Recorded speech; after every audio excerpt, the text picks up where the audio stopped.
Good evening and welcome to the Coon Rapids City Council meeting for Tuesday, February 21st, 2017. If you could please rise and join us for the pledge. I pledge allegiance to the flag of the United States of America and to the republic for which it stands, one nation, under God, indivisible, with liberty and justice for all.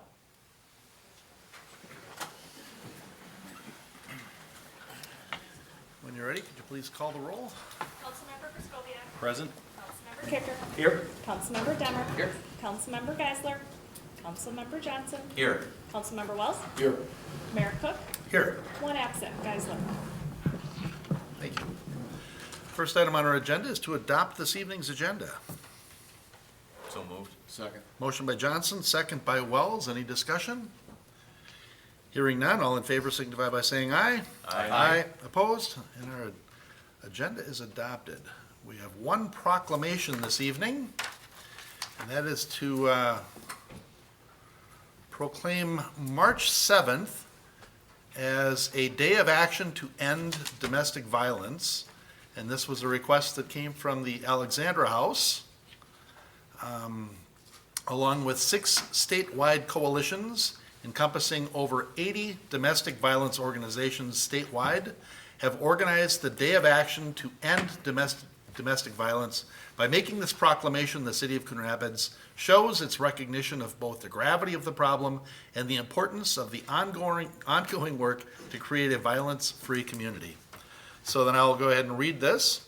Whereas domestic violence, a pattern of behavior used to gain or maintain power and control over an intimate partner, happens here in our community and across our state to 1 in 3 women, and whereas empathy happens here for the family, friends, and communities that have experienced the painful death of someone to domestic violence, as at least 21 people were murdered due to domestic violence in 2016 alone, and whereas refuge happens here through over 80 domestic violence programs in Minnesota, providing services to over 65,000 victims annually, and whereas healing happens here through trauma-informed treatment and connection, and whereas accountability happens here with over 10,000 orders for protection issued each year, and whereas honoring pioneering work of Minnesota advocates who founded one of the nation's first shelters happens here, and whereas collaboration happens here between domestic violence programs, law enforcement, court advocates, housing agencies, and community members to ensure the safety of survivors, and whereas domestic violence is a leading cause of homelessness for women and for their children, economic empowerment happens here when affordable housing is recognized as a human right, and whereas the solutions to end domestic violence happen here with the commitment of our entire community. Now, therefore, I, Jerry Cook, Mayor of the City of Coon Rapids, on behalf of the City Council and citizens of our city, officially proclaim the 7th day of March 2017 as a day of action to end domestic violence in the City of Coon Rapids, proclaimed this 21st day of February 2017. Usually there would be somebody here to talk about it with, but we'll just move on, I guess. The next item on our agenda this evening is for the approval of the minutes from the February 7th meeting. Your Honor, I make a motion to approve the minutes from the February 7th, 2017 meeting. Second. Motion by Kicker, second by Johnson. Any discussion or corrections? Hearing none, all in favor signify by saying aye. Aye. Opposed? Abstain. Those minutes are approved with one abstention, Councilman Demmer. We have about, looks like 5. Yep. Here's my page.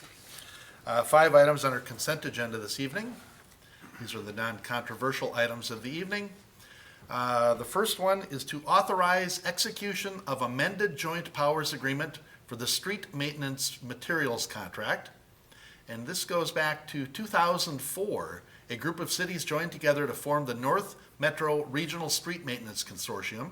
The purpose of the group was to combine maintenance service contracts in an effort to obtain a financial benefit for maintaining city streets. And we are up to, let's see here. The joint powers agreement has since been amended to include Ham Lake, East Bethel, Anoka, Matamidi, and Circle Pines, and to reduce the opt-out period from 60 to 30 days. Also, the city of Mounds View has expressed interest in joining the group to participate in the 2017 activities. And on February 13th, Mounds View adopted a resolution authorizing the execution of a joint powers agreement and participation in our agreement. So the 8th Amendment will need to be executed by the cities of Coon Rapids and Mounds View. So this is to authorize execution of the 7th Amendment to the joint powers agreement, combining the review and opting out periods to one 30-day period, and 2, to authorize execution of the 8th Amendment to the joint powers agreement, adding Mounds View to the North Metro Regional Street Maintenance Consortium. Next item is to receive the gambling report and authorize payment to Community Strength Foundation. And the City Council has indicated its intent to disperse 90% of available charitable gambling revenue to the Community Strength Foundation. In 2016, the total lawful gambling contribution to the city equaled $43,768.23, making the 90% contribution equal to $39,391.41. The 2016 cumulative fund balance for this account is $26,547.78. In addition to this amount, the cumulative fund balance for the annual TC Gateway grant is $8,597.30, for a combined total of $35,145.08. As authorized by state statute and directed by council in 2012, these funds may be used for projects deemed appropriate by council. This recommendation, we're accepting the 2016 5% lawful gambling payments report and authorizing the expenditure of $39,391.41 to the Community Strength Foundation. Next item on our agenda is to approve the contracts between the state of Minnesota and the city of Coon Rapids for the Institution Community Work Crew to complete various maintenance and construction projects for the city. And we're looking for so we're approving the updated contracts between the Minnesota Department of Corrections and the city of Coon Rapids for the 2-year Institution Community Work Crew program and the 6-month seasonal ICWC program. And item 6, always the sign of spring. Approve the temporary on-sale strong beer and wine liquor license for Spring Fest at Epiphany Church. That'll be happening Friday, May 19th and Saturday, May 20th. And that's contingent upon a successful background investigation. And then the last item on our consent agenda is to approve the service agreement with Alexandra House. Alexandra House is a nonprofit corporation that is Anoka County's only women's shelter. It provides a 24-hour shelter, support services, advocacy, educational opportunities to women and their children in the city and Anoka County. Alexandra House also works with the police department and the city attorney's office with domestic violence cases. And Alexandra House has made a request for financial assistance for the services it provides to the city. And the council has appropriated $12,500 to the Alexandra House in the 2017 budget for these services. So this will be to approve the city to enter into a service agreement with Alexandra House to provide shelter, support services, and advocacy to women and their children in the city. Your Honor, Councilmember Wells. I move the consent agenda. Second. Motion by Wells, second by Johnson. Is there any discussion or questions from the consent agenda? Your Honor. Councilmember Johnson? I think just as a matter of course, with respect to the Alexandra House service agreement, I would just like to ask the city attorney, Mr. Brody, to briefly describe what kind of services the city attorney's office and the police department get from Alexandra House, to make clear that this isn't just a grant to them, but it actually is reflective of services that are real services that they provide. Sure. They are not. Thank opportunity. They do provide a service. We're a limited office in some respect. We've got 3 staff and 3 attorneys, and we're required under the law to provide victim services, provide them notifications, things like that. And we're able to do that. We're able to provide them notice when when the hearings are for victims of domestic assaults, things of that nature. What we're not able to do, where Alex House steps in, is they're able to provide all those other things. If they need housing, if they need referrals to specialists for mental health, things like that, they can help them in their situations that they're in. So they also are present when we're in court. So they're in court every time we're there with our victims. We don't have enough staff or the time or the ability to bring our own staff up there, so they act as a liaison when we're in court, run back and forth between us and the victim to provide them updates, allow us to talk to them.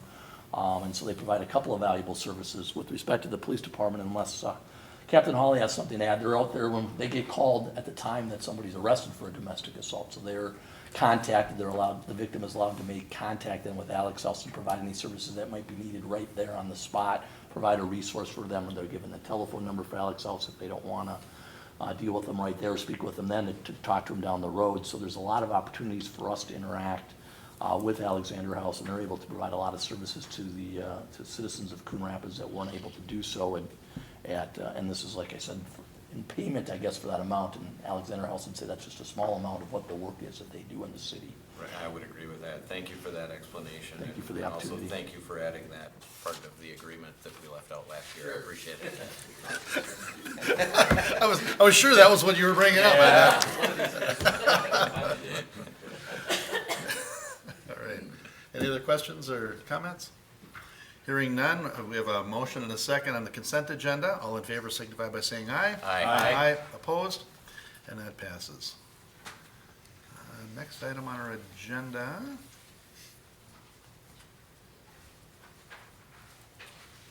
Are we up to the Mark Hansen show?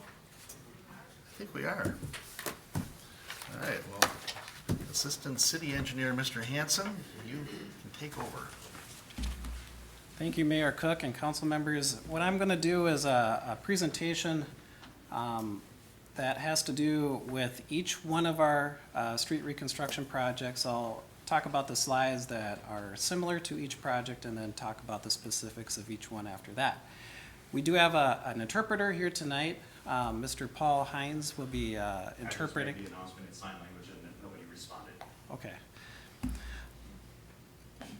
So he will come up as needed. don't think he's needed. Otherwise, we'll go ahead and we'll step through the slides. I'll have a seat as we get to each public hearing for each project. Okay. So some background for everyone, the streets that are proposed for reconstruction this year, the staff reviewed them in person in detail. We rated each one poor or in very poor condition. The streets range anywhere from 25 up to 50 years old. And the city staff reviewed the condition of curb, sidewalk, driveway aprons, storm sewer, sanitary sewer, and water main in all areas that are proposed for reconstruction. Our schedule for all 4 of the street reconstruction projects is on December 14th and 19th, we had open houses, and then we introduced the feasibility reports, and the council accepted that on December 20th. We had a second round of open houses on January 9th and 12th. Tonight, we're here to hold the public and the assessment hearings, and we would anticipate that on May 2nd, the council will adopt the assessments and award contracts for construction. At that point, residents will get a mailing, a flyer that will have detailed information about the schedule, and you can also sign up for email notifications to get more information about exactly when we'll be on your street doing work. But in general, the work will take place from May to October this year. The estimated project costs, our project 17-1 is estimated to be $3.1 million. All the funding for that project comes from a mixture of street reconstruction funds, stormwater utility funds, water and sanitary sewer maintenance funds, and then special assessments. Overall, generally, the assessments, the special assessments on all of our projects cover about 20% of the project cost. 17-2 project It's a municipal state aid road, or those are municipal state aid roads. So we are getting some funding help from the state for that project area, 1.6 million. And then the other components of the project are funded through the mixture of street recon, storm water, water system, sanitary sewer maintenance funds, and special assessments for a total of 2.1 million. And then the other projects are pretty similar in terms of costs, 17.3 and 17.4, both sets of local street systems at 2.1 million each. The proposed assessments for a single-family residence is $1,843.08. Does not matter if you are a corner lot or an interior lot, every single-family residence pays the same. Duplex, townhomes, twin homes, apartment, multifamily properties do pay by the front foot, which is $23.04 a foot. And then commercial properties are basically twice that amount at $46.07 per foot. The proposed assessment terms are, you can pay it back over 10 years. The interest rate is 2.86%. If your assessment is less than $500, the payback term is 3 years at 1.97% interest. Notice was provided to the property owners in the public hearing notice that you can object or challenge the assessment, but you need to do so in writing. So if anybody has a written objection to the count or to the assessments, you need to turn it into the city clerk at this time. And then staff will follow up with you after the meeting, presuming if the projects move forward on the steps for contesting that further. Proposed assessments and payments, there's 3 different options to pay back the assessments. Option 1 is pay the assessment between May 3rd and June 3rd this year, and no interest is charged.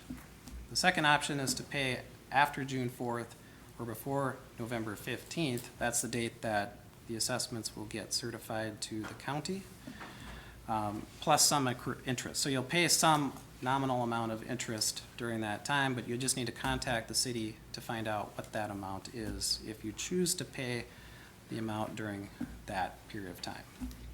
The last thing is you could literally throw every mailing away and do nothing, and then the assessment will automatically just roll on to the property tax statement beginning in 2018, and then that would amount for a typical single-family property about $200 a year additional on your property taxes for 10 years. Some construction information. Property owners will receive another mailing this May. I'll have frequently asked questions, a lot of detail in there. I'll have contact information. We'll have a project inspector on the project 100% of the time. His phone number and his email will be in that mailing. Mine will be as well. If there's any questions, please call us. The schedule will be in there. Schedules are always weather dependent. Last year we had a very wet year. Hopefully that's not the case this year.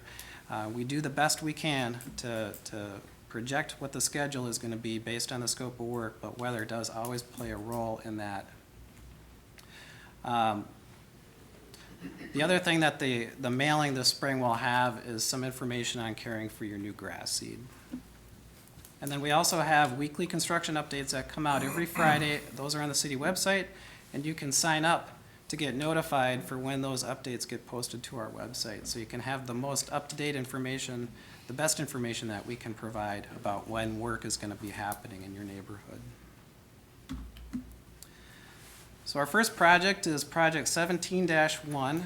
The area is bounded by Dogwood Street on the west, that runs from 101st to Egret, University Avenue on the east, and then essentially goes from north of 101st up to 105th Avenue.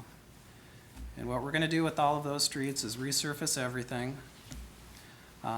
We are planning to replace the water main pipe on 104th Avenue and 104th Lane, and then all of the hydrants and the valves everywhere else on those streets, they're pretty old. They don't meet our current standards for that kind of infrastructure, so we need to replace it all.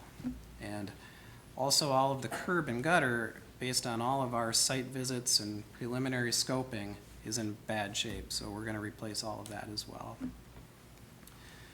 Then there will be miscellaneous repairs to storm sewer and sanitary sewer castings throughout. A couple of notes I wanted to make to the council and to anybody watching is just a couple of minor geometric changes that we wanted to make to the streets in those neighborhoods. And so those take place at 102nd Lane and Cottonwood Street, as well as 102nd Avenue and Cottonwood Street. The one at 102nd Avenue, or excuse me, Lane and Cottonwood Street, it's kind of a minor adjustment. It's really just kind of tightening up the curb radius a little bit at Acorn Park. So this is on the north west corner of Acorn Park. Would just, the curb would be redone a little bit differently than it is today there. At 102nd Avenue and Cottonwood Street, we have kind of a weird T with the streets that they come together in. So we just wanted to line that up in more of a 90-degree fashion. And then probably the bigger one actually is at 102nd Avenue and Butternut Street. We have a pretty wide area of pavement that, for whatever reason, that's how the progression of development occurred in that neighborhood over time. And it's difficult to plow. So what we're proposing there is a raised island. It's not going to change anybody's access. It's still a full street width on all sides of that median. It's just going to make it a lot more, it's going to make it easier to navigate through and easier to plow for sure, and hopefully also improve the drainage situation. All of these areas have some level of drainage issues that we need to correct as well. We did receive one written objection from the property owner at 149 103rd Avenue. And I've provided hard copies to all the council members, and then there's a copy here in the presentation. So at this point, I'll turn it over to you, Mayor Cook, to hold the public hearing, or unless you have any questions for me at this time. Councilmember Dever? Just because it might come up, the percentages for each one are slightly different as to what total percentage is assessed in each of these different resolutions. Thought maybe you just might want to address how you come up with the percentage. So if someone feels like they're paying a higher percentage, they don't, they understand why. The percentage? So for example, one of them, the percentage was a little under 20%, and one of them, the total percentage of the bill covered by assessments was under 20% for one and a little over 20% for the other. I'm assuming it's because you try to fix the rate for everybody, and it's, you just have a different number of houses, a different number of businesses, and it's just how the math works out. You're not targeting one group to pay 25%. Yeah, that's essentially it. We're not targeting a certain percentage in terms of what percentage. It's just generally it's between 20, maybe up to 25%. If you have a little bit more commercial footage, maybe you get a little bit more. I think last year on the 16-1 project in the Evergreen Boulevard area, it was a little bit more, but that was all commercial, actually industrial footage, so it was a much higher assessment amount that we were able to obtain from that area. But it's essentially the way the math works out. The assessments go up each year just a little bit based on the construction cost index. So it's a couple percent or so, and that's just the way our policy reads. Thank you. All right. Go back to our, Public hearing. yeah, public hearing. I was trying to get back to that particular one. So I think what we'll do is we'll open the assessment hearing for the public hearing, not the public hearing and the assessment hearing for Resolution 17-1. This is the area that Mr. Hanson described there. Is there anybody here that would like to address council regarding any of those streets in Project 17-1? Yes, sir. Then just come up to the mic and please give your name and address.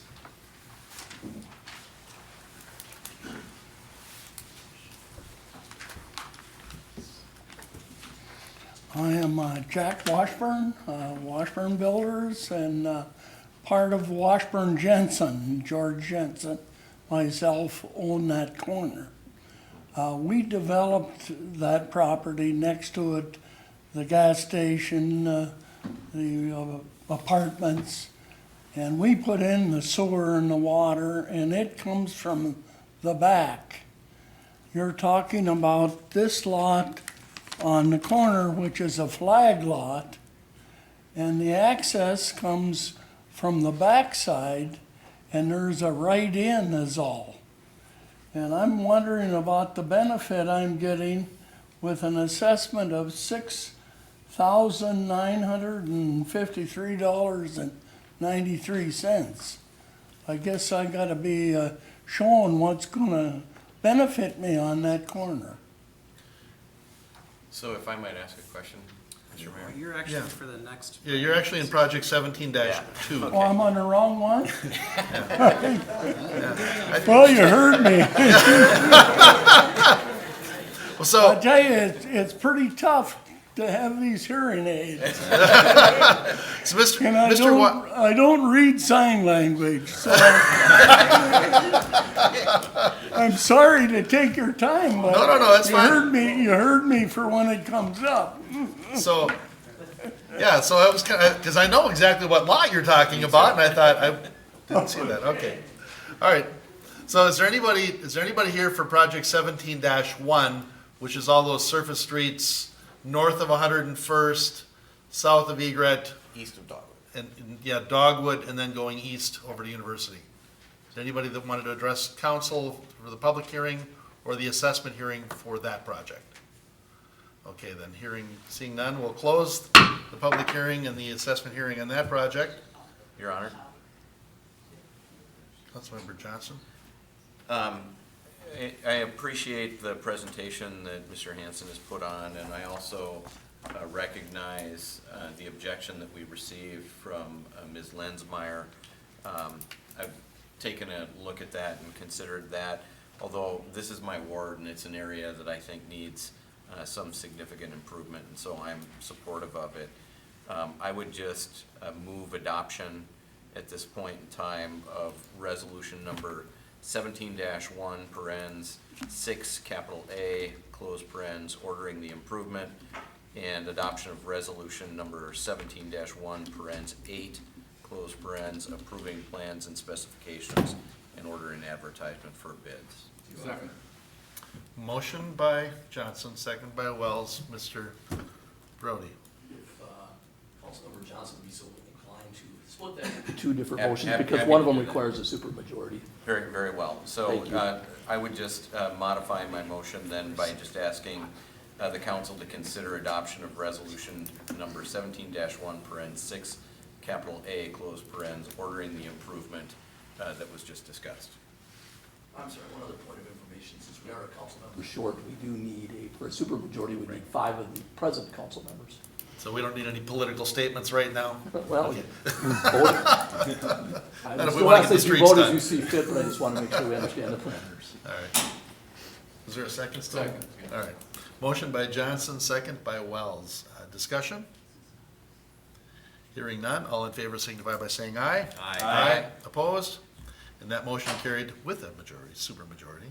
And so I'll follow that with a motion to adopt resolution 17-1 parens 8 close parens approving plans and specifications and ordering advertisement for bids. Motion by Johnson, second by Wells. Any discussion on that? Hearing none, all in favor signify by saying aye. Aye. Opposed? And that motion carries. All right, Mr. Hanson?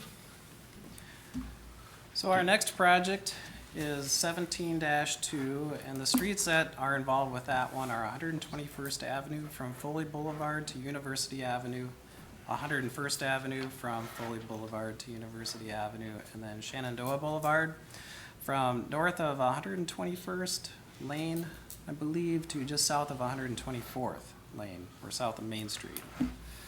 And the scope of that work involves resurfacing the road, replacing damaged curb and driveway panels, repairing storm sewer, sanitary manholes. We do propose to replace an upsize water main on 101st Avenue, and this is something that was recommended to city staff as part of the 2014 water plan update. So we have 6-inch cast iron pipe that's very deep, hard to get to when we have a water main break on it. And we've had a couple in the last couple of years. But replace that with 12-inch plastic pipe. And then select valve and hydrant replacements on 121st Avenue and Shenandoah Boulevard. And lastly, then replacing the concrete, replacing a concrete sidewalk on the north side of 101st Avenue with a 10-foot wide asphalt trail. So we would propose this because we have an opportunity on 101st, excuse me, with the water main installation.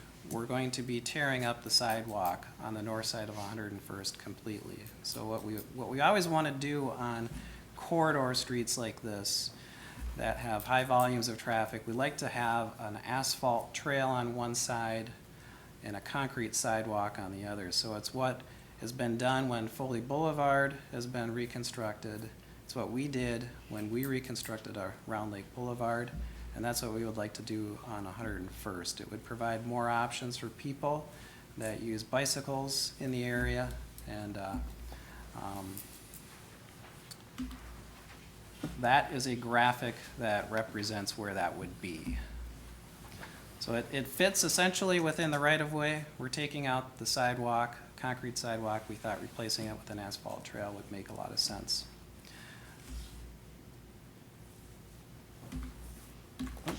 That's all I have for 17-2. So if you have some comments here. Well, while you've got that graphic up there, that's got Mr. Washburn's property on there next to the Holiday. And his question was, so that his utilities come in from the back of the lot? Yes, sir. And so you're questioning where your, you want to come back up? You could move it over a little bit. It's on the map. Yeah, why don't you move it over just a little bit there? He's down on the Foley corner. Yeah. Keep going. There you go. Yep. It's this one right here. Exactly. Yep. It's a big sign there, restaurant site. Right.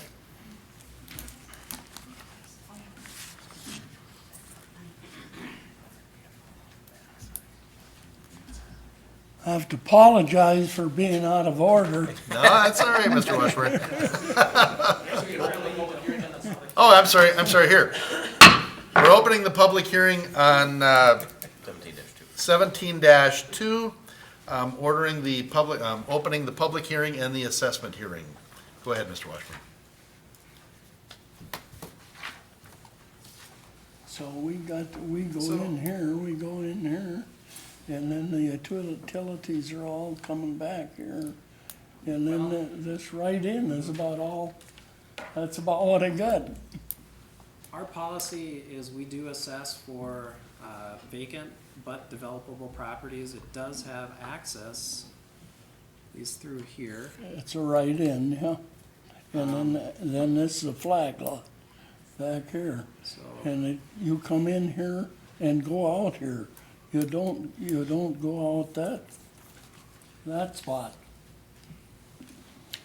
Now, I don't know what the whole cost is, but that's quite a large assessment. sure. The footage- Mr. Washburn, what was that amount again that you said? 6,000. What was the amount that you said? It's $6,953.93. Okay, And Your Honor, may I ask a follow-up question? go ahead, Mr. Johnson. So, Mr. Hanson, what frontage are we considering that number would be calculated off of? Is it just the frontage that would purportedly be along 101st Avenue, or is it additional That's frontage? correct. It's just that, it's hard to That show north- here, but that if I north kind part of of the point lot. to, on my cursor, it's right there, over to there. Okay. So it's quite likely that there would be a shared access in this area when this Oh, develops. there is a shared access, So- a right in. It's not a left turn, just a right in for the station, and a restaurant or whatever would go on that side. And you don't have the ability at that intersection to do even a right out. You have to go out the Flag Lot Road, as I understand. We have all the utilities back Right, there. that would be the case when it develops, yeah. Okay. But you wouldn't, this property wouldn't be assessed for, if you were redoing Dogwood Street to the east of it, you would this property be assessed for that? For that little access For flag. that little access road, or? It would fall into a category where we would assess, it wouldn't be potentially, it wouldn't probably be very much, but we have assessed lots in the past, commercial lots that have that amount of frontage. So it would be that 60 feet or 40 feet or whatever that, On Dogwood, yeah. okay. All right. So, Mr. Washburn, did you put it in writing? I think the objection has to be in writing, did it? Or were you just here to talk to us tonight? Well, what It do you has to say? be, if you intend to take it to the next step, if the project moves forward and you wanna contest it further in court, Yeah. then you'll have to have notified us in writing. Well, I'd have to think about that, you know, and Well, the time and is see today. what, Yeah, yeah, Until this public hearing technically Is is over. closed. Is closed, yeah. so. Because In all fairness, Mr. Washburn, I want him to realize that and understand. yeah, oh, absolutely, yeah, yeah. You can borrow a piece of paper if you need one. Right, I object on it. Yeah. So, Mr. Washburn, if you would like the alternative to object this beyond, you just need to put something in writing that says, I object to these. That gives you the option, yeah, I think I object to this price. okay. All right. So I bet we could, we'll give you a piece of paper. You can just write it, whatever you need to put on there.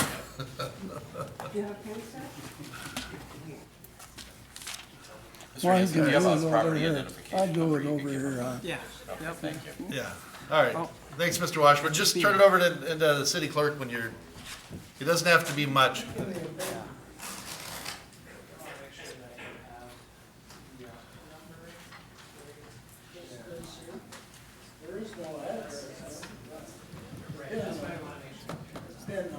Okay.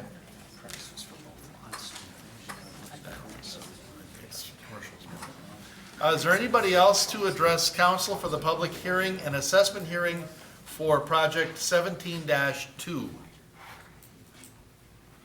Seeing none, we're gonna close it. Let's wait just 1 second, because he can't turn it into close it. Can't close it yet. Since he intends to object, Yeah, just a second. the period. Oh, really? Period ends. But you Well, close the the period public ends hearing. then? I didn't know that. Yeah, it's gotta be a, All right. This is where the hold music plays. Yeah, I was thinking of that Jeopardy music. Just a note at a time. It's all good. there was gonna be a Wendy's restaurant at one point.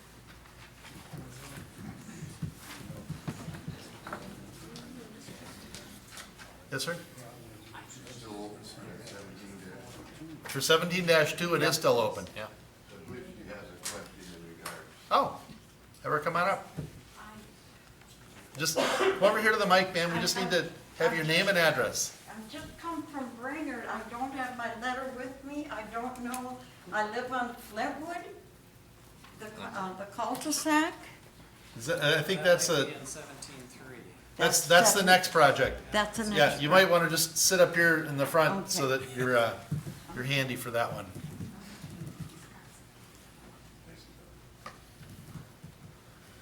All right.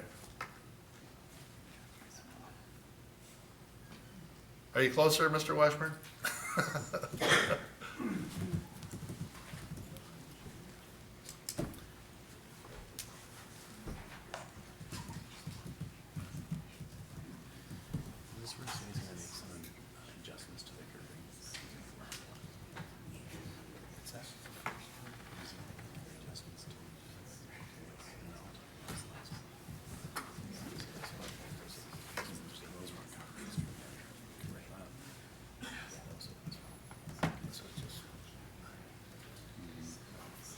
Probably suspend the public hearing without closing it. Mr. Brody, could we suspend the public hearing and move on, or? I'm sort of torn, I mean, we've obviously got his objection. He's Well, that's ready what to- I'm thinking. It just needs to. And I don't,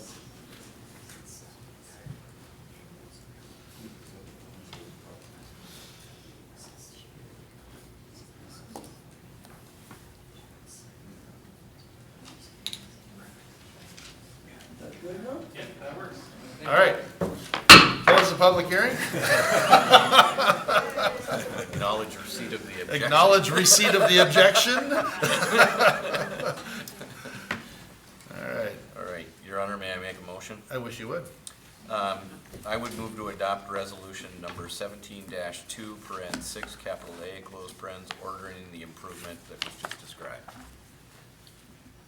Second. Motion by Johnson, second by Demmer. Any discussion? Hearing none, all in favor signify by saying aye. Aye. Opposed? And that motion carries. And Your Honor, Councilmember Johnson. make a second motion to adopt resolution number 17-2, parens 8, close parens, approving plans and specifications and ordering advertisement for bids in the same project. Second. Motion by Johnson, second by Wells. Any discussion? Hearing none, all in favor signify by saying aye. Aye. Opposed? And that motion carries. Mr. Hanson? Our next project is City Project 17-3. So these are streets that are, there's a number of street names, and I don't have them all in front of me, so. I have them. Generally in the Burl Oaks neighborhood. So kind of between Foley Boulevard, north of Northdale and University Avenue, and then 123rd Avenue on the north end. And what we're planning to do there is resurface the road, replace all of the damaged curb and driveway panels, repair storm sewer and sanitary manholes, and then perform selective valve and hydrant replacement. We found when we did our project scoping that a lot of the curb was in pretty poor shape. We're estimating about 75% or so needs to be replaced. But we haven't had any water main breaks. We haven't had any history of that. All the water main pipe and appurtenances is in pretty good shape. So we're really only planning to replace a few hydrants, specifically in the Timbers Association north of 121st. There's a loop street there where we have some hydrants that we call black cap hydrants. And that's when you have a hydrant that sits in groundwater. So the pipe fittings below that tend to rust out. We have more problems with that. So we want to replace that, make sure we have stainless steel bolts on those new hydrants. So this neighborhood won't see the water shutoffs that we've seen in other streets that we've had to do a lot more extensive hydrant and valve replacement. But certainly everyone will get notified when we do have to shut off the water to replace these valves and hydrants. At least 24 hours in advance. And that's all I have for 17-3. So I'll turn it over to you, Mayor Cook, to hold the All right. So this is 24 different streets in this project. And it's primarily, as Mr. Hanson described, north of 121st up there. But it's the Butternut Street, Cottonwood Street, Dogwood Street, 121st to 122nd. It's 122nd Avenue from Cottonwood to Dogwood, Flintwood Circle, then the street from 121st to the cul-de-sac, Goldenrod Circle, Holly Street from Ilex to 121st, Holly Street from 121st to the cul-de-sac, more Holly Street, 123rd, Ilex Street, Juniper Street, Kumquat Street, Large Circle, 120th Lane, 123rd Avenue, Magnolia, and then Norway. So if you're here to address council on any of those streets, we are going to open the public hearing now. So we've opened the public hearing and the assessment hearing for project 17-3. That would be Flintwood Circle. And if you could just give us your name and address? Loretta Domino, 12072 Flintwood Street Northwest. I live on the Flintwood cul-de-sac, and the road in the front doesn't seem to be anything wrong with it. There are no potholes, nothing there. So I was wondering, what are you gonna do for the amount of money that I'm supposed to pay? Sure. What's the improvement? Yeah, what is the improvement? All right, that's a fair question. And if I could address, we spoke with the other neighbors within the cul-de-sac, because it's a very unused road. There's 2 cul-de-sacs there, very little traffic in and through there. And they all feel the same, that there's really nothing wrong with this road. There's no reason to resurface or to do anything with it. Okay, thank you. Mr. Hanson, I assume we're doing it because we're doing other streets in the area or something, or? Well, Or we is it look at just a near number of that? different factors when we rate our roads for condition, and while you don't necessarily always see potholes directly in front of your property, it may be a little bit over, one to the side. We also look at the cracking, and all of these streets have extensive cracking. They're at the point where one tough winter, and they'd be in pretty tough shape. So we want to stay on top of things and improve our infrastructure in an orderly way. And as well, and on cul-de-sacs, I get this comment actually a lot from people, and in that we'll often find, and I don't know if it's exactly the case on your street or not, but we'll find that the throat of the cul-de-sac is in relatively decent condition, but the bulb is where the problems are. And that's because you have a lot of garbage trucks that are turning on that outside radius and shoving that pavement to the side. So we're not going to do just one part of it and leave the other. We're going to do the entire cul-de-sac at the same time. That's the most economical way for us to do it. If I could address, it's pretty obvious on 121st, that road is quite bad. Definitely needs some repair. But if you were to inspect that area of those 2 cul-de-sacs, she's been there for, 20-some years. I don't buy the story that it's about ready to pop and take off, because that's not a true statement. The conditions of those cul-de-sacs are in very good condition. And the 121st gets used a lot. And I could see that road needing repair again in the near future. And my suggestions would be, when that project comes up, that would be the time to address these 2 cul-de-sacs. Okay. All right. Thank you. Is there anybody else to address council under project 17-3 for the public hearing or the assessment hearing?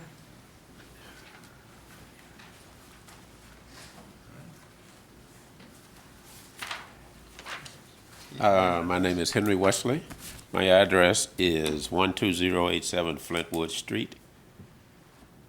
As I was reading this notice, I was wondering what kind of a formula was used to distribute the costs that got divided up to each residence on the announced street. What type of criteria was used to come up with the assessed amount? That, The 1843? yeah, to the 1843. What type of criteria was used or formula? Yeah. I think that's on us, isn't it? It's, I think the council establishes every year what the per single-family home assessment will be. You know, we're trying to, go ahead. When we started the reconstruction program in 1994, and that's how long we've been doing street reconstruction in Coon Rapids, we started assessing benefiting properties.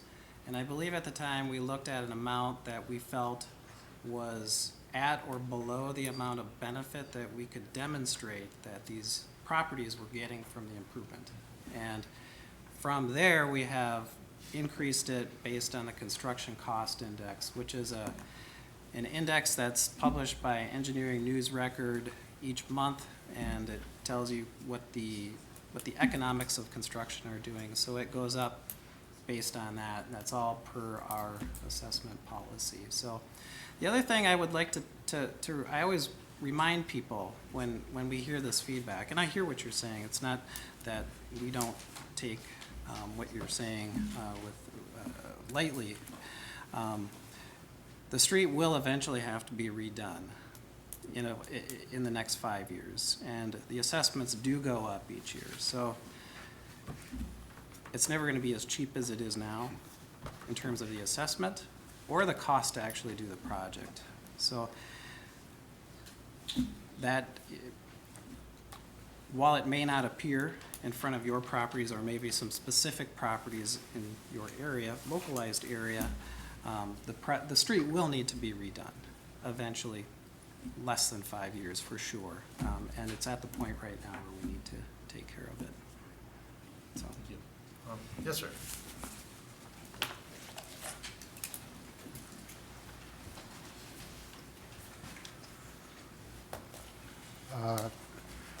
Kim Runquist, 419 123rd Avenue Northwest. I'm not sure if this is the place to ask the question. I'm concerned with sprinkler systems. Our in-ground sprinkler system is right up to the road. And if they're putting in a curb, am I gonna have to, do I have to do anything, or is there concern there or not? So, go ahead, Mr. Hanson. We always ask people, thank you for letting us know that you have an irrigation system. We encounter them all the time, and what I tell people is we'll have white flags available at City Hall, or we can bring them out to you if that's more convenient, to mark your lines and heads. The odds are that we'll probably impact it, but we will fix it. Okay. So just let us know. Okay. Yep. Yep. It's amazing how fast those guys come through and fix those heads when they do it. Anybody else here to address council assessment hearing or public hearing on project 17-3? Could I just ask a point of clarification of Mr. Hanson related to one of the Sure. speakers? This amount that is assessed per single-family unit, the $1,843.08 in this particular project, is it fair to say that amount does not cover the full amount of the improvement? The improvement far exceeds that when you apply that to 287 single-family homes. And could you help the audience understand that? Yeah, that's correct. What I was explaining a little bit earlier is that the amount that the city generates for assessments covers about 20% of the total cost. So I think it's always surprising to property owners that live in a typical residential neighborhood that are not or have never lived in a townhome association, but the rationale is very similar. The city just doesn't have the funds to pay it all without assessing. And the reality is, properties do get a benefit. Houses that are on a street that's in poor condition are gonna sell for a little bit more, and we can demonstrate that for houses, rather than houses that are on a street with poor condition. So, that's the basis for the assessment. It doesn't cover all of it. The rest is spread through the general tax levy. We've been doing it since. And if I might, the total estimated improvement cost or proposed improvement cost here is close to $2.1 million. And the amount that the individual homeowners and property owners are being asked to pay through a special assessment is about $582,000 of that total amount. So the city is footing the majority of the bill on correct. all of these improvements. Yep. And every community makes a decision how it wants to fund street reconstruction. Yep. So many communities will assess, in $15,000. I mean, they'll assess a significant amount to cover the project. And this was, I think we're following the model that must have been established when they started in '94, where it's significant in that you have skin in the game, but it's pretty easy to pay back over 10 years, and we can demonstrate that value. Mm-hmm. That's correct. All right. Anybody else? We haven't closed that one yet. All right. Anybody else to address council? Where are we at? We're already done with 17.3, right? Close the That's public what we're hearing. doing, closing on 17. Thank you. I've already got, okay. I'm closing the public hearing and assessment hearing for 17-3. If nobody else, all right. Thank you. Wow. All right. Go back to it. Already drew the line through it like we were done with it. All right. Russell? This one's kicker's ward. Your Honor, I make a motion to adopt resolution number 17-3, parent 6A, closed parent, ordering your improvements. And I'll second it. It joins my ward. Motion by Kicker, second by Johnson. All, any discussion? Councilmember Demmer? I was just hoping, maybe you could explain the way you pick the roads. And I know there's like the good condition, poor condition, and how you determine that a road is in poor condition. And then second, the way you fix it, right? So there's a difference between tearing up the whole street down to gravel and doing a mill and overlay, and that the one's way cheaper than the other. And I don't know where you are on these roads, if these are tearing completely down to nothing, or if these are mill and overlay, or what. I'll answer that question, Councilmember Demmer. So the way that we rate the streets is we send two people out there, one to take notes and one to basically drive the corridor each spring. And then we look at rideability. We look at how the seal coat is holding on the street, if it's got a lot of loss at the crown or at the sides, the edges of the street, the seal coats. We look at the amount of cracking. And then lastly, certainly if there's any potholes or crack erosion on the street. So it's really kind of how much cracks are on the street. And a lot of these streets have what we term alligator cracking. So it's kind of on the lowest end of how you would rate a pavement.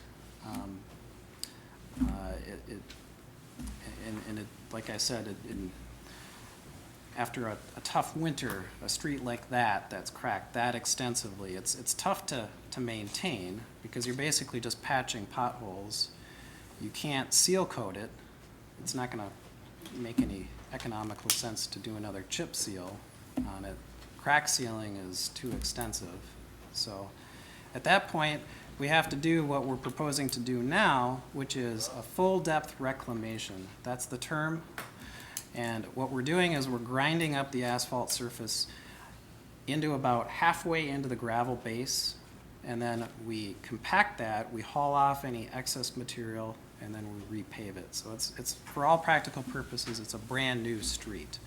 If there's any situations where we have to do some subgrade corrections below that aggregate base that's out there today, we will do that. And we did geotechnical reports on all of these streets to understand where those situations might be. But most of these streets have a thin enough layer of pavement, it's typically around 2 inches, that a mill and overlay is just not possible. We can frankly only do that on our collector type, higher volume streets. And a mill and overlay is gonna give you between 10 and 15 years. It's kind of a halfway fix. A full depth should give us 30 years or more where we won't have to be back in these neighborhoods. And it's for all practical purposes, it's a brand new street. And then one other question. So you have an objective criteria where you look at all the streets and you do good to poor. If anyone is ever curious what the road in front of their house was, or if they were curious about a specific road or anything like that, and they're not here today, but they're worried maybe they'll be assessed next year and they want to start putting some money away, how do they find out what the condition of their road is and how it's sort of aged? Because I would imagine if it's been good, chances are it's not going to go bad next year very often. But if it's been good, fair, now they should start thinking about saving some money. Can they contact you for that information? Absolutely, yeah. I have people all the time that will call me, or people that are looking at buying a home on a street and then wonder, what are the odds that you're going to be redoing this street in a couple of years? So yeah, that's a common question that we get at the city here, and we have all that information. It's not on our website. It's best to call us. We do have a 5-year plan, but it's not a capital improvement plan per se, and that it's set in stone because it does change a little bit.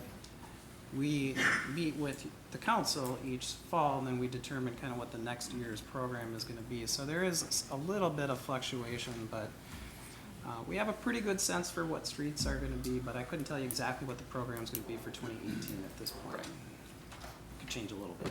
Okay, thank you. All right, we have a motion and a second. Any other discussion? Hearing none, all in favor signify by saying aye. Aye. Opposed? And that motion carries. Your Honor, Councilmember I make Kicker. a motion to adopt resolution number 17-3, parent 8, closed parent, approving plans and specifications and ordering advertisement for bids. Second. Motion by Kicker, second by Johnson. Any discussion on that? Hearing none, all in favor signify by saying aye. Aye. Opposed? And that motion carries. Now we are on 11. Project number 17-4. So this is our last street reconstruction project that we're proposing this year. This one tends to bounce around throughout the city. It encompasses areas around Crooked Lake and 133rd Avenue, kind of on the north end of town, just west of Crooked Lake Boulevard. Riverdale Drive between Round Lake Boulevard and Northdale Boulevard. There's a few streets within the Shenandoah Oaks area that we're planning to redo, Ibis, Killdeer, and Grouse streets. And then streets within the Gulf View development as well as Highland Manor.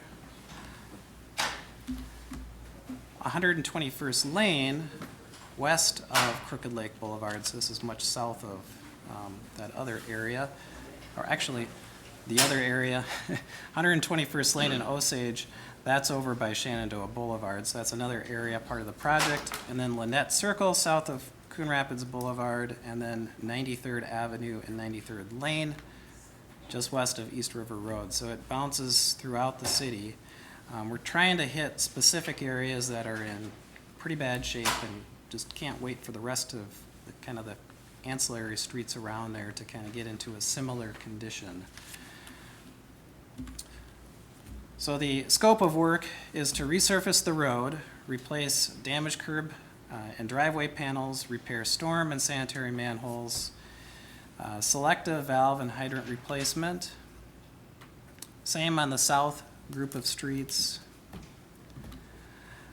And then I want to talk about some specifics within this project. The Highland Manor area, so this is up by Gulf View, so kind of by Bunker Hills.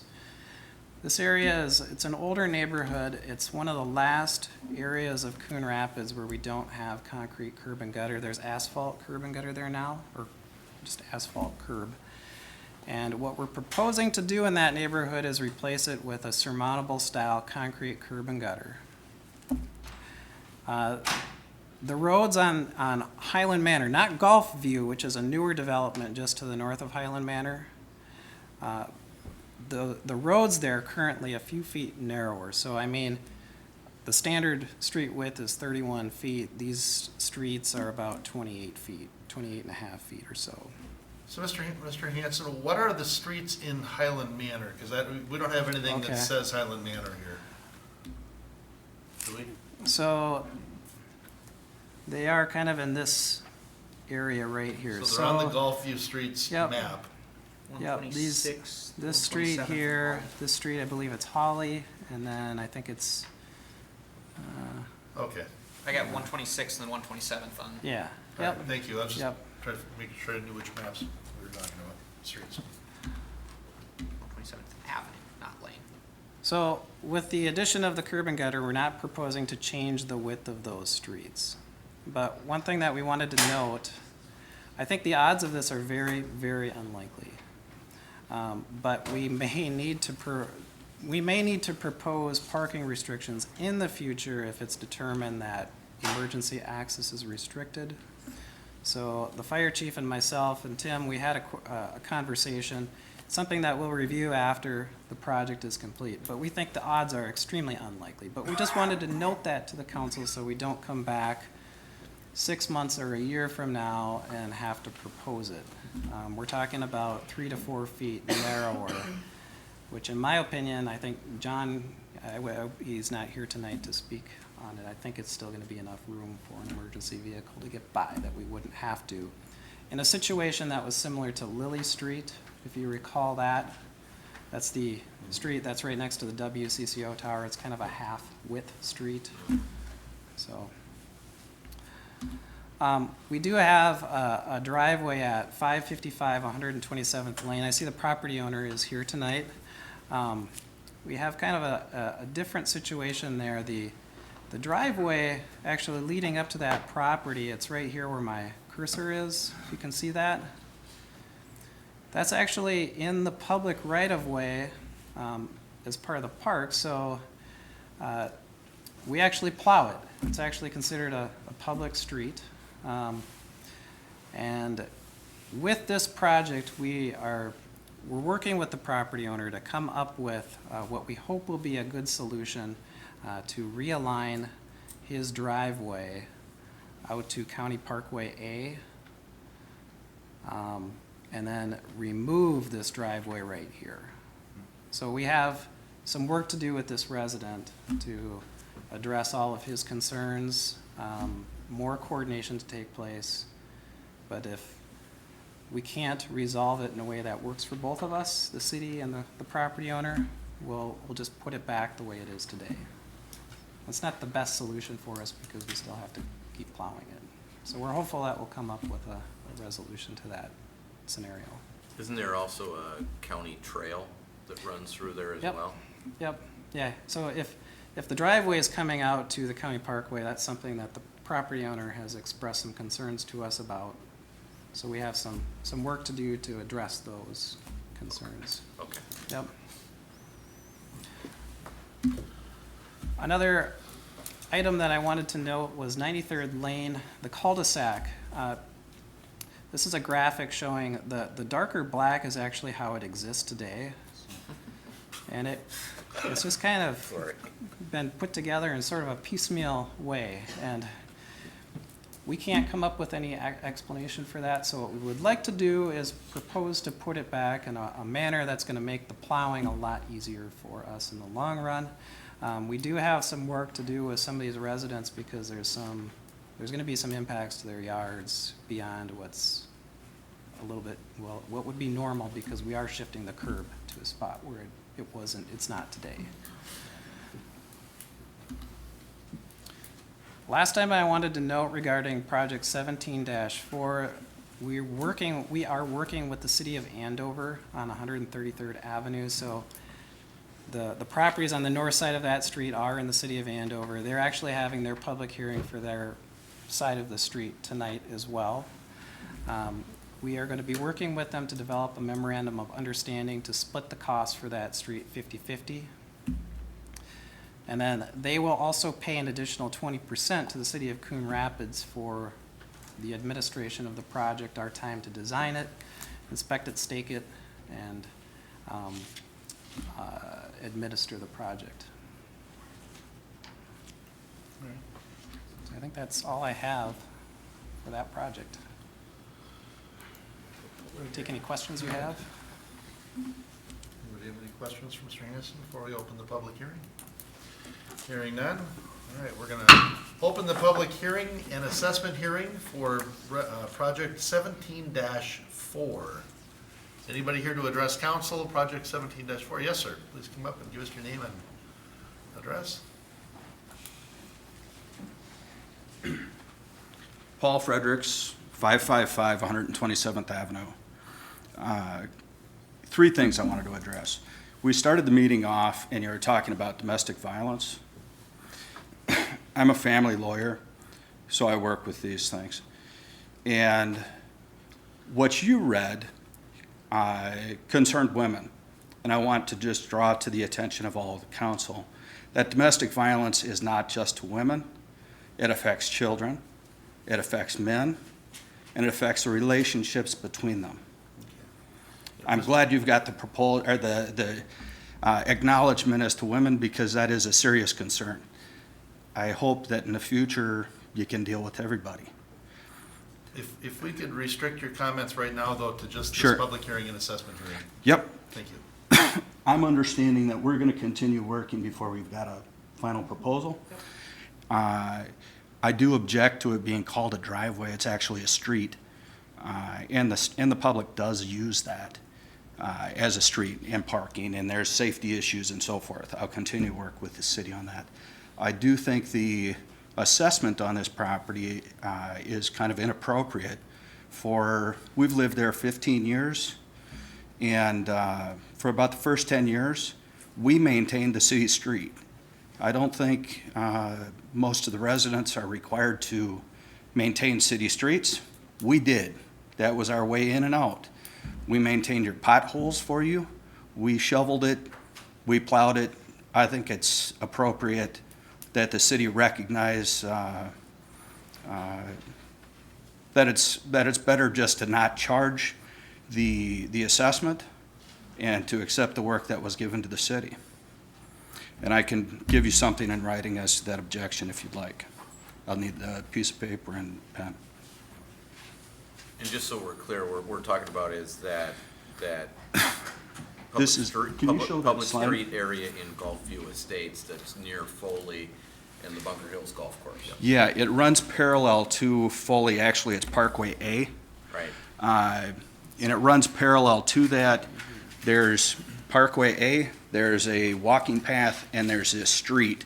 And that street actually is used by all the neighbors there too.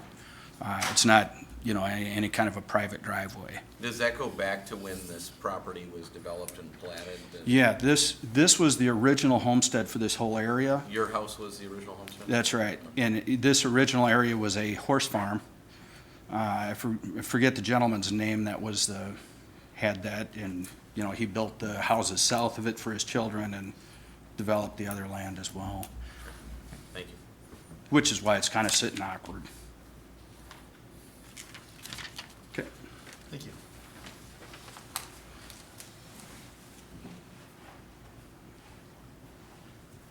Is anybody else here to address council on project 17-4?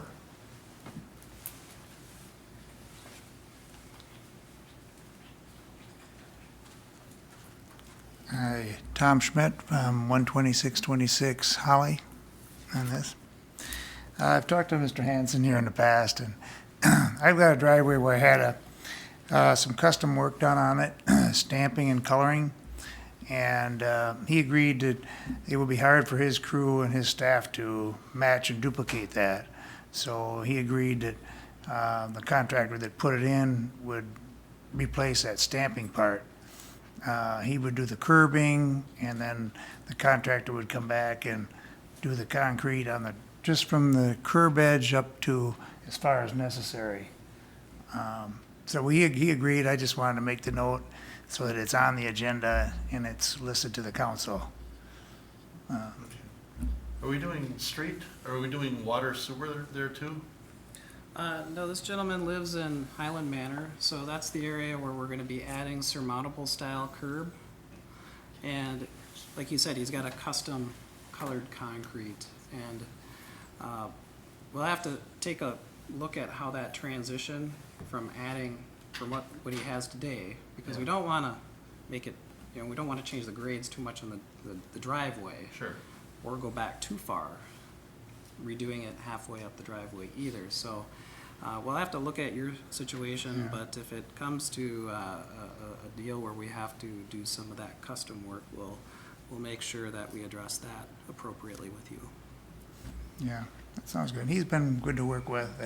My water main shutoff is also in the stamping when I had that done. So that's why, to keep the symmetry on it, we appreciate if he'd follow up and live up to what we originally discussed. Okay, thank you, Tom. Okay? Thank you. Anybody else to address council for 17-4? Yes, sir. Brian Olsenak, 1672 129th Circle, just west of Hanson off of Ibis. I'm just curious, I have a asphalt driveway, I know you're doing curbing. Is this the newer curbing with the large roll? Because we've got kind of that angled stuff. And are you gonna cut into the driveway and replace any kind of apron up to a certain point? I'm just curious too if that's gonna incur some more cost to myself. And I'll let him respond. Thank you. My sense is that has the surmountable type of curb. We call it surmountable in that it doesn't change. It's kind of so it'll be similar to that. That's what we'll be putting back. And In terms of how much driveway we would be impacting specifically at your property, it would depend first on if you, did you say you had a concrete or an asphalt? You have an asphalt, so more than likely we'll be replacing at least 4 to 5 feet behind the curb, because you can't take out curb in front of an asphalt driveway and not damage that driveway to some extent. So we'll have to saw cut a nice even cut at the end of the driveway and then replace at least that amount. So the only situation that we might get in where there's some additional cost to the property owner is where they've asked us to widen it, different from what they have today. So we do ask for people to compensate for that, especially when they're talking about concrete, because that is pretty expensive.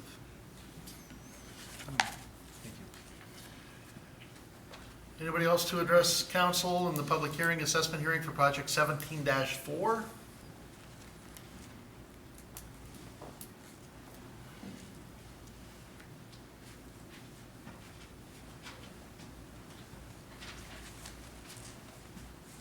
Hi, Scott Bromley, 441 127th Lane, Coon Rapids. I live in the cul-de-sac back there. And I talked to Mr. Hanson regarding mine, and I was just curious on some of the broken curbing in the neighborhood, and also are they going to, I just don't want my cul-de-sac to be all like a zebra, all different shades, so I was wondering if they could seal the hole or see what the cost would be, and I would either pay for it or to see on, like in mine, I got 3 broken curbs and one more that isn't broken, if I could just have it all redone and look right. And I was just curious on if someone could at least get back to me on the cost of that with that on my driveway. I also received a notice last week regarding they're gonna trim the trees also with the project coming on, and I was concerned with a couple of branches. Did they just come in and cut off the big branches, or did they sort of prune the whole tree? And I was just curious with that too, if someone could get back to me on that.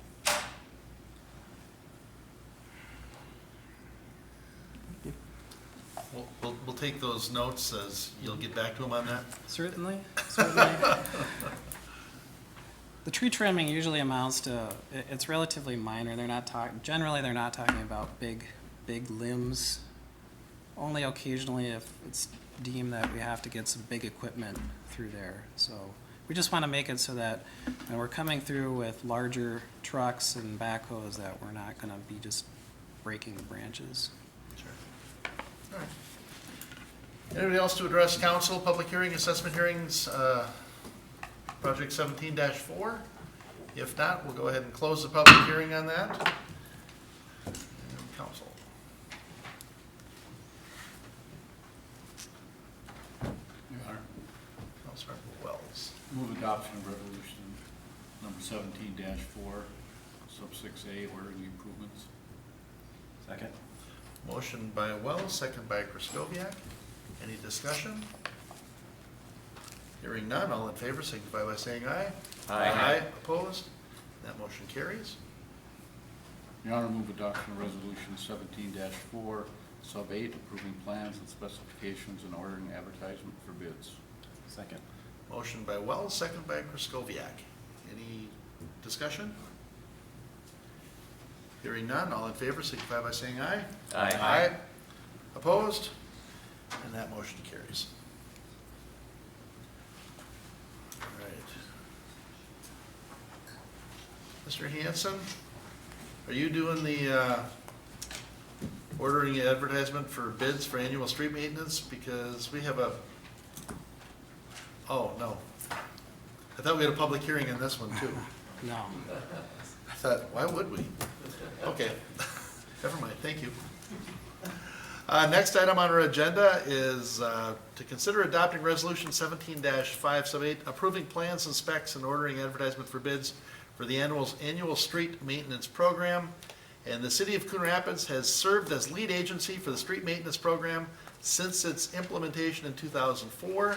This is that joint powers agreement we talked about during the consent agenda.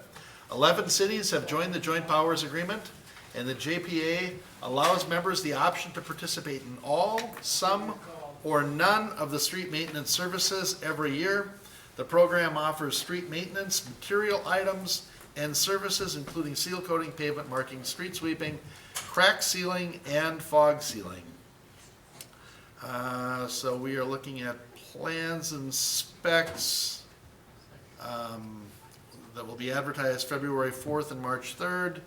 Bids received March 17th. The city will tabulate bids and provide a recommendation to participating cities who will have 30 days to submit comments or opt out of the project as aligned in the JPA. Award of the contract would be considered by the council at the April 18th meeting. Weather permitting, work is expected to begin in early May and be completed by September 1st. Seal coating and fog sealing planned for Coon Rapids is expected to take place during the last 2 weeks of August 2017. Your Honor, Councilmember Johnson. I would move adoption of resolution 17-5, parens 8, close parens, approving plans and specifications and ordering advertisement for bids for the 2017 street maintenance program. Second. Motion by Johnson, second by Demmer. Discussion? Hearing none, all in favor signify by saying aye. Aye. Opposed? And that motion carries. Item 13 on our agenda this evening is to accept the feasibility report and order the public improvement for Crescent Ponds 9th Edition, Project 17-18. And the development is planned to consist of 19 single-family residential lots. Construction on the first phase of the Crescent Ponds development began in 2009, and the current proposed street construction consists of the extension of a cul-de-sac approximately 500 feet north from 124th Lane. Council accepted the petition and ordered the preparation of a feasibility report on February 7th. Total estimated cost of the project is $336,000, with past assessment costs to be paid by the developer totaling $123,745. The project is necessary for the development to proceed, and the project is cost-effective and is feasible to construct. The city would contract for the construction of these public improvements, and all costs would be assessed to the new development over a 5-year period. A public hearing is not required for this project. So, Council? Your Honor. Councilmember Demmer? Move to adopt resolution number 17-18 sub 7, ordering the improvement and preparation of plans. Second. Motion by Demmer, second by Kicker. Any discussion? Hearing none, all in favor signify by saying aye. Aye. Opposed? And that motion carries. Item 14 is to consider resolution number 17-9 sub 8, accepting plans and specs for Wilderness Bunker Hills Trail Extension and authorizing solicitation of bids. And the Wilderness Bunker Hills Trail expansion is proposed to be constructed from north of Main Street near Avocet to an existing trail system located south of the existing dog park. The proposed trail will be a 10-foot wide paved trail surface with embankment grading required to make it ADA compliant. Staff have prepared plans and specs for the project and will provide the construction administration, inspection, and testing needed during the construction phase. Construction is scheduled to take place between late April or early May and the end of June 2017. A joint powers agreement between Anoka County has been developed and was approved by the county board on January 24th and the city council on February 7th, respectively. The JPA delineates the project cost sharing as well as ongoing maintenance responsibilities between the two agencies. And plans and specs are available for review in the Assistant City Engineer's office. The advertisement would be published on March 3rd and March 10th, with a bid opening scheduled for March 16th. Bid results and a recommendation for contract award would be presented to the council at the March 21st meeting. Once the contract has been awarded, trail work can begin on April 24th or as soon as road restrictions are lifted and would be completed by June 23rd, 2017. It'll be a nice trail connection there. Your Honor. Councilmember Kicker. I'd like to make a motion to adopt resolution number 17-9 sub 8, approving plans and specifications and ordering advertisements for bids for construction of the Wilderness Bunker Hills Trail Extension. I'll second it. Motion by Kicker, second by Johnson. Discussion. Your Honor, Councilmember Johnson. I'm fully supportive of this trail extension, and I think it it is consistent with the goal of kind of linking up the city north to south and east to west. The one thing I would like to say about it is that it runs kind of parallel to a rail line, and I would hope that as they're developing the plans and doing the improvement work, that they will appropriately sign it and maybe even work with the railroad authority to sign it to deter people from trying to cut across the railroad tracks. We have had some unfortunate incidents in the city of Coon Rapids over time, and I'd like to see if we're improving it, why not try to address that issue while we're improving it at the time. But I'd like to see it built. All right, any other discussion? Hearing none, all in favor signify by saying aye. Aye. Opposed? And that motion carries. Next item on our agenda is to approve the purchase of a street sweeper. We're looking to allocate funds to replace Unit 13, a 2000 Elgin sweeper, have been included in the 2017 capital equipment budget for $225,000, including a budgeted trade-in value of $35,000 for the existing unit. Cost to purchase, the 2018 Elgin Pelican sweeper is $222,149. The sweeper will be purchased from McQueen Equipment, a state contract vendor for 3- and 4-wheel sweepers. The existing unit number 13 is a 2011 Elgin Pelican sweeper with approximately 2,400 hours. The estimated trade-in offered by McQueen Equipment is $29,000. The old unit will be either traded in upon purchase of the new street sweeper or sold outright. Your Honor? Councilmember Demmer. So before I try to read this, is there a specific resolution I should be reading that didn't get attached, or should I just say purchasing? Authorizing purchase. We're just looking for a motion. All right, Yes. move to approve the purchase of a 2018 Elgin Pelican sweeper from McQueen Equipment under state contract for $222,149, and then deciding whether to trade in or sell good old Unit 13.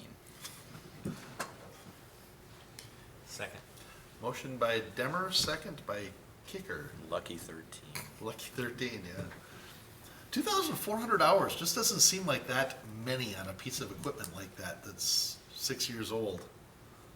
But Mayor and council, what I'll tell you is what they tell me. And basically, these sweepers are always in dirty conditions, so they do take a lot of wear and tear because they're always, dealing with dirt and all the Sure. hydraulics and everything like that, so. all right. Very good. So we have a motion and a second. It's kind of their job. You'd think they'd be built for that. We need Mike Rowe in here. Any other discussion?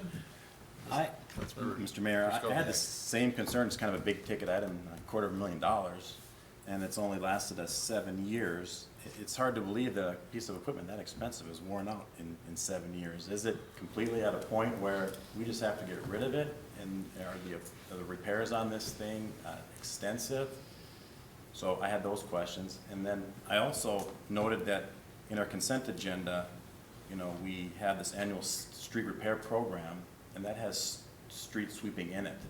So it seems duplicative. Could you address that?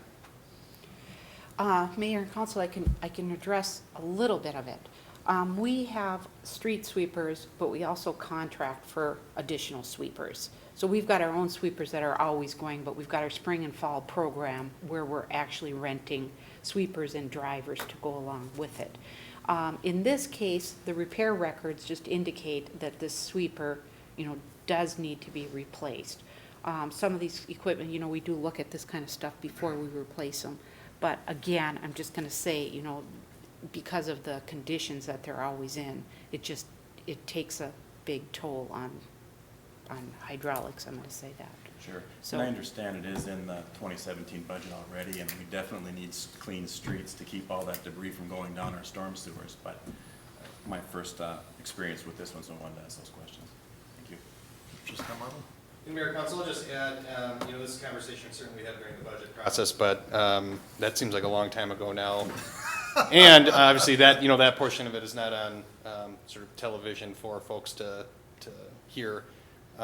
All of these major rolling stock replacements we make, fire trucks, street sweepers, dump trucks, we make estimates in terms of how long they're going to last in order to just sort of budget for it appropriately so we don't have these big spikes up and down in terms of those capital costs. That being said, we certainly do look at the maintenance records and try to make a determination. Can we stretch out this piece of equipment? What's the cost benefit of doing that? You know, how many years would you have to do that before you're going, well, wish we would have bought one 2 years ago, that sort of thing. Generally, those estimates are pretty accurate. That being said, doesn't mean it's an automatic that we get to 7 years or 10 years for a dump truck that we just go out and spend it. It is part of the thought process at that time. With these street sweepers, yes, certainly 2,000 hours sounds like maybe not that much over a 6-7 year period. I think ultimately, though, it's just the amount they actually run during that time. All the different mechanical pieces on the street sweeper, there's just a lot of things moving at once. So they tend to break down fairly easily, I think, over time, just because there's so many parts to keep up. So just wanted to add that in. Thanks. Any other discussion? Hearing none, all in favor signify by saying aye. Aye. Aye. Opposed? And that motion carries. Item 16 is to consider amended joint powers agreement with Anoka County for reconstruction of Foley Boulevard. What a great project. At its regular meeting held September 15th, City Council approved a joint powers agreement with Anoka County outlining the design, cost estimates, and funding splits and responsibilities of each entity to reconstruct Foley Boulevard between Egret and Northdale Boulevard. As plans progressed, staff worked with Anoka County Highway Department to incorporate construction of a storm sewer system along Dogwood Street. The storm sewer system was required in advance of the Foley Boulevard reconstruction project to support improvements to county infrastructure. County staff provided plans, details, and an engineer's estimate for the work. City staff administered the construction of the storm sewer as a separate bid alternate under City Project 16-4, and cost participation details were coordinated between the city and county for cost sharing. And the attached amendment to the joint powers agreement outlines the amount to be paid by the county. The project is substantially complete, and upon final payment to the contractor, the city will invoice the county for 57% of the actual construction costs to complete the storm sewer work. Gosh, I wish that whole project was that close to complete. Council, wishes? You need more description from Mr. Hanson? I'm sure he'd be happy to take the podium again. Mr. Mayor, Councilmember Johnson. I have a few questions related to this. And I think as you were reciting the kind of history on it, it was at our regular meeting, September 15th, 2015, that we actually approved it. So we're talking well over a year ago that we approved the original joint powers agreement in connection with this. Mr. Hanson, I kind of actually anticipated asking Mr. Himmer these questions and so I'm sorry to direct them to you, but you're in his seat right now. Is this amount, well, let me just ask this question. The amount that we're talking about here, or that is at least projected here, that is in excess of what was originally budgeted or proposed in this, is it fair to say that that's a little over $600,000? Yes. Yes. Okay. And what is our normal cost-sharing arrangement with Anoka County? This is proposing that Anoka County would pay 57% of this project. What do we normally allocate those for? And if you could remind me what they were allocated at in the original joint powers agreement, if you have that information. Yeah, Councilmember Johnson, I don't have that information available, but I can give you a little bit of history about how this storm sewer came about. Okay. In early 2016, the city was going through an update to its wellhead protection plan, and it was identified that we had to adjust the storm sewer that was in the ponding situation that was proposed for Foley. Because the county had proposed, as a result of the new Foley Northdale Improvement Project, an infiltration pond that was near our water tower, and it was, at least according to the watershed district and others, too close. Yeah, they had proposed an infiltration pond on 113th, which was in what's called an emergency recovery area for well number 9 in that area. So we happen to be working on Dogwood Street at the same time, so it kind of fit real nicely for the city to actually do the storm sewer work. And it also helped out the school district in their vehicle storage building, who also encountered some challenges with their stormwater management on their site.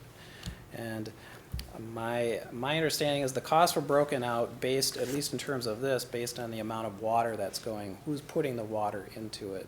If it's coming from a county road or if it's coming from a city street, that's how the costs were. And I believe that's how it's typically done for storm sewer on a normal county project without something, this is kind of over and above here that was added in after.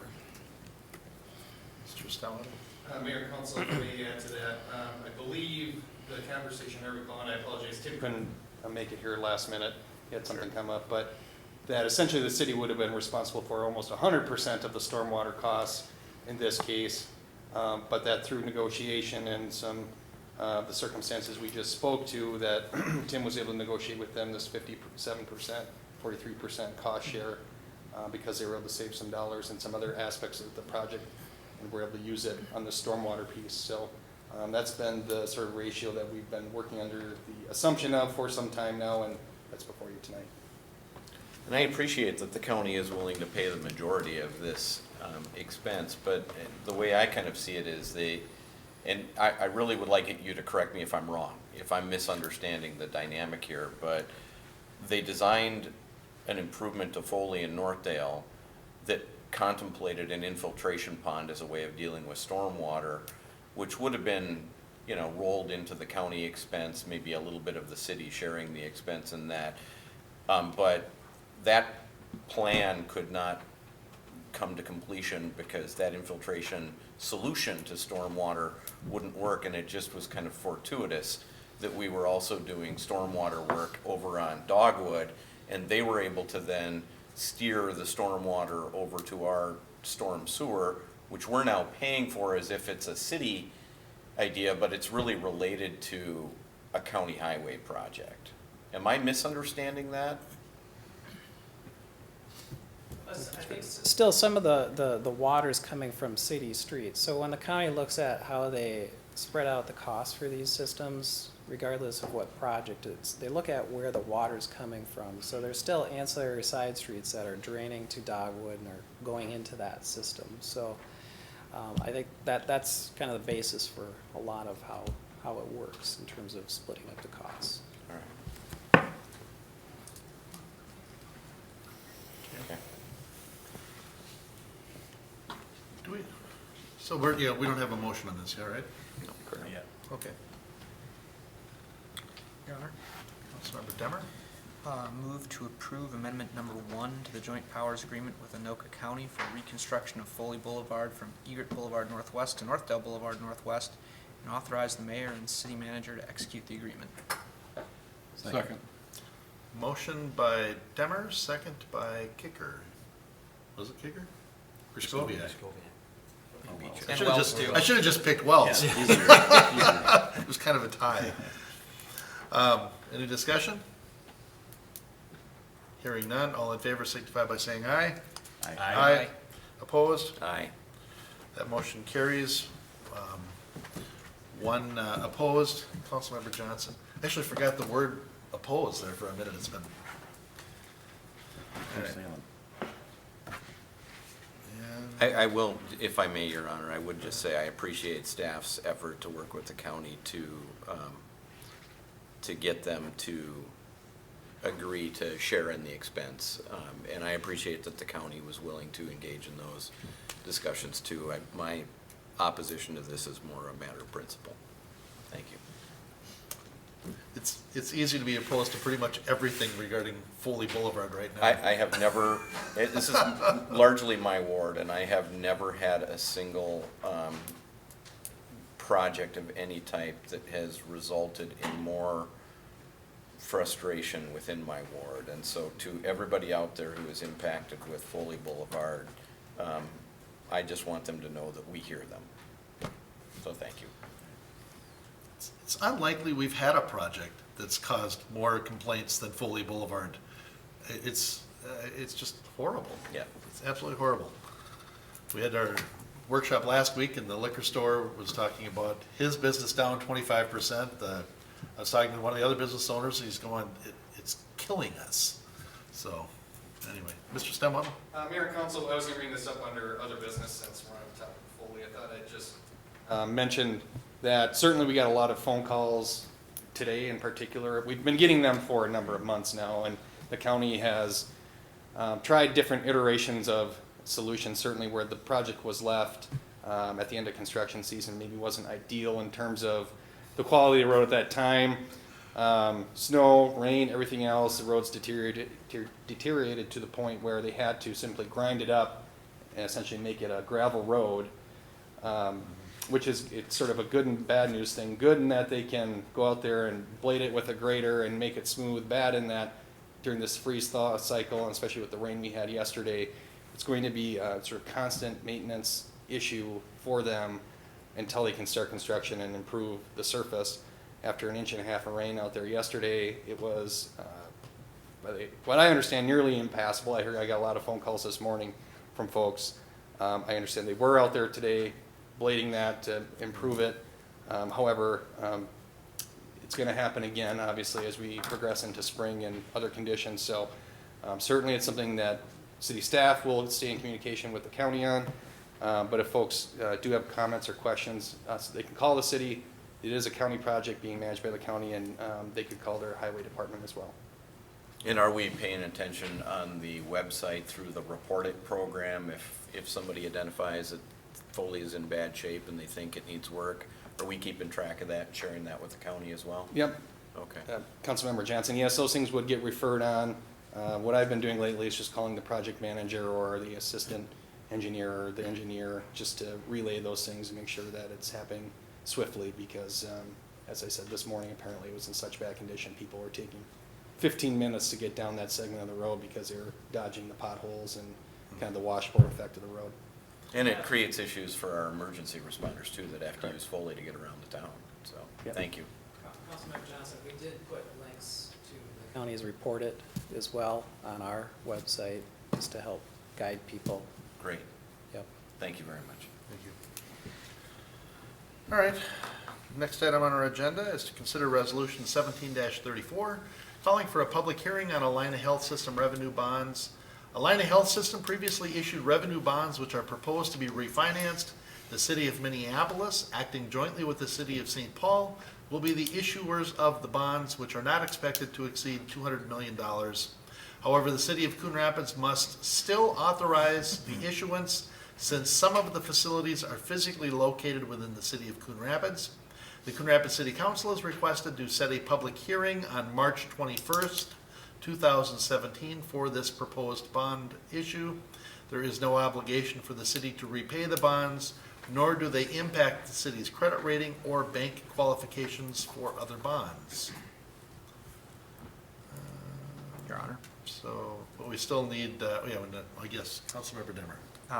Move to adopt resolution 17-34, calling for a public hearing on an issue of revenue bonds by the City of Minneapolis and the Housing and Redevelopment Authority of the City of St. Paul on behalf of Allina Health System. Aye. Motion by Demmer, second by Johnson, and that will be, and the public hearing will be March 21st, 2017. Discussion? Mr. Mayor, this is just a formality, isn't it? There's no financial impact to the city on this. We just have to do the public hearing to get it done. Is that correct? That's correct. Mayor and Council, that's correct. Okay, thank you. Any other discussion? Hearing none, all in favor signify by saying aye. Aye. Aye. Opposed? And that motion carries. All right, we are to open mic. Is anybody here to address council this evening on open mic? Yes? Do I have to read all this morning stuff? You're not going to say anything bad or anything? Do I have to start the timer? Will it be less than 3 minutes? No, might only be a minute. All right. Scott Bromley, 514 Northdale Boulevard, Northdale Shopping Center. 11403 Foley Boulevard, the site of the old Tom Thumb, and also another house on Foley Boulevard next to McDonald's. I'm coming up here for the shopping center. Like people are saying, our businesses are down 25%. People are leaving the shopping center. And I just was wondering, is there any way that we can help promote this local, one of the oldest neighborhoods, and try to help us with this? Because now a lot of people are just taking University, going to Cub Foods over there, and it just really, it's just so sour with everybody. And I'm trying to be positive. Everyone's calling up and see what we can do. It's good we're getting the road in, but it's just the timing, because we're going to get Foley done, and then all of a sudden this summer the intersection's going to close, where Northdale and Foley and my little store is. So I was just wondering, because a lot of businesses can't hold on that long, 2 years of getting this project done. So I was just wondering if there's any idea, any financial help we can try to help offer these businesses, or what we can do to retain, instead of telling them, well, we're just going to move to University Avenue. And I don't want to hear that. Also owning that and, growing up in the area. So I was just wondering, is there something we can do to help out with that? So. Yeah, I don't know. I had a long conversation with Commissioner Gamache this week. It's like, we just need to brainstorm this a little bit. We weren't talking about money, we're talking about additional signage or anything, because they're really, yeah, I understand that. Yeah. But is there anything, can somebody have a conversation? Is there anything that can happen that way? I don't know. Mayor, Council, Mr. Bromley, yeah, certainly I think from a communication standpoint, that would be the sort of the first or easiest step, is what sorts of things from our communications platforms might we be able to use to notify people or to get the word out about, doing business in Coon Rapids along that area, especially during this difficult time. To go beyond that, I don't know what options there would be financially to assist. I'm not saying they don't exist, I just don't know what those might be or how those look. I don't think we have a program in place that would suit those needs. But if that's a conversation council would like to have, certainly we could research those things. Well, and that's why we take time to respond to these open mic requests, right? It's just like some of it is just like with Jensen's right now having our, time with Cub moving, and I feel like we're driving all that business to Cub, and now we're going to extend more work on Foley, and I just don't want to, lose anybody or have any, try to promote it as a positive thing than just thinking about the dirt road. And just the fact that Jensen's has water isn't enough. yeah, exactly. And our water's great. Thank you. Thanks, Mr. Bromley. Anybody else for open mic? All right, with that, we'll close open mic. We don't have any reports from previous open mics. Council, other business. I have a whole list, but I'm going to start with asking Mr. Anderson, how are things going at the golf course? Mayor, thank you for asking. They've been fantastic. We've sold, I think, at last glance, over 1,000 buckets of balls in the last handful of days. So it's been a ball. We're having a blast out there, and I know we're going to get some snow, but with the lack of snow on the ground right now and a lot of the frost out, it shouldn't last very long. So we're excited by that as well. Excellent. It's going to be I think it's going to be another early golf season. Perfect. And the newest dinner theater started at Kendall's, right? Yep, and people are giving it rave reviews, so we're excited about that as well. Thanks for asking about that. Don't Hug Me, We're Married, I think it was. So this is actually a question for Mr. Hanson. Mr. Stemwell, somebody talked to us about Mercy Park, and I don't recall who it was. There was a concern about snow getting dumped on the park. Did we get a chance to look into that? Mayor and Council, I did, and there is an agreement in place with Mercy that allowed them to use it for snow storage, but with the sort of caveat that any damage, cleanup, treatment, replacement of sod, dirt would be on their nickel, and sort of be assessed by us when that snow is melted. So it's being stored out there properly, I guess, so to speak, but that they are well aware that they'll have to pay for any improvement that's needed. Okay, excellent. And then I just had a couple other things. This Saturday, the 25th, at Dunn Brothers on Northdale and Foley, is coffee with the Anoka Hennepin School Superintendent David Law from 9 to 10:30. Same afternoon, 1 to 4, Polar Plunge at Crooked Lake Park, with proceeds going to Special Olympics, and you might want to make those in the name of the Coon Rapids Police Team, the Rapid Responders. Captain Holly, are you going on the lake? There's a chance. There is enough ice on the lake, isn't there? I don't know. And then the following Saturday, March 4th, we've got a couple things going on here in the city. There's going to be a Fix-It clinic at the Public Works Garage. That sounds kind of fun. And then over here at the Civic Center is a Wedding and Special Events Expo. And the information for both of those is on the city's website. And then I just wanted to mention to the City Council that the Coon Rapids Business Council will be meeting next Tuesday morning, the 28th, end of businesses in town. Tuesday morning, the 28th, at Bunker Hills Event Center, 7:30 in the morning, for anybody that would be interested in coming out for that. And then CTN runs on their community service page. If you're looking at the dais up here and you're missing 2 council members, all you have to do is call Comcast, Xfinity, and they will send you new DTAs. You need the ones for the 16:9 ratio, and then you'll get Councilmember Griscoviac and Councilmember Wells back on your TV again if you're missing them. I just did that at work, so it was impressive. Some people may request it the other way. So that's all I had for other business. Mr. Stemwell or Councilmember Mr. Griscoviac? Mayor, just point out, we have new business, of course, opened up in Ward 1. Hobby Lobby is now open over there at 13050 Riverdale Drive. Just want to point that out. Yep, that was a great ribbon cutting too. That was impressive. Beautiful new store. Yes. Mayor and Council, I will just mention one thing. Certainly, there's been a lot of interest in what's happening with our neighbors in Blaine and their water system. And I'm sure a lot of details will come out in terms of what exactly some of those causes are. Just to let you know and the folks at home know that while we feel like our system is in great shape, this has caused us to ask a lot of questions and have some good conversations about other ways to sort of back up our backups, that we would get those early warnings early, and the fact they would come through. So things like independent warning systems. I'm sure there are other things we can look into. But I just wanted to give you and the folks at home some reassurance that we're not just turning a blind eye and saying, oh, that's their problem. There are a lot of differences between their system and ours, and including the main SCADA system, which controls the towers and pumps and everything else. So we feel good about where we're at. That being said, we're going to take it as an opportunity to look into it a little further, and there'll be some more information about that to come. But for those who are asking those questions, I just want to pass it along. Thank you. Thanks. Any other business to come before council this evening? Move to adjourn. Second.